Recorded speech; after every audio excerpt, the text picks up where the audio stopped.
26ویں ترمیم میں جو طے کر لیا گیا تھا اگر ان کو واپس لیا تو ہمیں منظور نہیں۔ 35 شقوں سے حکومت دستبردار ہو گئی تھی۔ اگر یہ سمجھتے ہیں کہ اب تعداد پوری ہے تو یہ آئین سے غداری ہوگی۔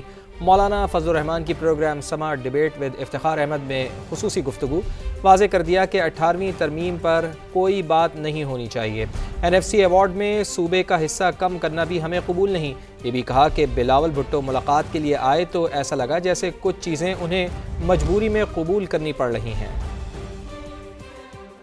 دنوں میں 27ویں ترمیم کا غوغا ہے، کچھ چیزیں ایکسپوز بھی ہوئی ہیں، پرچہ آؤٹ بھی ہوا ہے۔ بلاول صاحب میرے پاس آئے تھے اور اس میں تشویش میں مجھے محسوس ہو رہے تھے، ایک فکر مندی تھی ان کو، جیسے کچھ چیزیں ان کو بادل ناخواستہ قبول کرنی پڑ رہی ہیں۔ بنیادی کچھ چیزیں ہیں جس پر ہم بڑے واضح ہیں۔ 18ویں ترمیم پر بات نہیں ہونی چاہیے، صوبائی خود مختاری ہے اور صوبائی خود مختاری میں مزید ہم نے اضافی کی طرف جانا ہے، نہ یہ کہ ہم اس کو پھر دوبارہ واپس کریں اور اختیارات کو کم کریں۔ دوسری بات ہے NFC ایوارڈ کی۔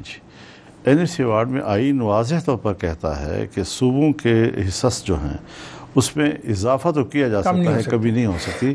اب اگر یہ کم کرنے کی طرف سے جانا چاہیں گے آئینی ترمیم کے ذریعے سے، کسی قیمت پر قابل قبول نہیں ہو۔ آئینی عدالت کے بجائے ایک آئینی بینچ پر ایک اتفاق ہوا تھا۔ اب اگر ان ساری چیزوں کو جس سے کہ 35 شقوں سے حکومت دستبردار ہو گئی تھی، آج اگر وہ سمجھتے ہیں کہ ہم نے کوئی تعداد پوری کر لی ہے اور ہم اب، یہ پارلیمنٹ سے بھی غداری ہے، یہ آئین سے بھی زیادتی ہے، اور یہ جو مذاق آپ اڑا رہے ہیں، جو چیزیں ہم نے 26ویں ترمیم میں طے کی تھیں، اگر ان کو واپس لیا جائے گا تو پھر ظاہر ہے کہ ہم اس پہ اتفاق نہیں کریں گے۔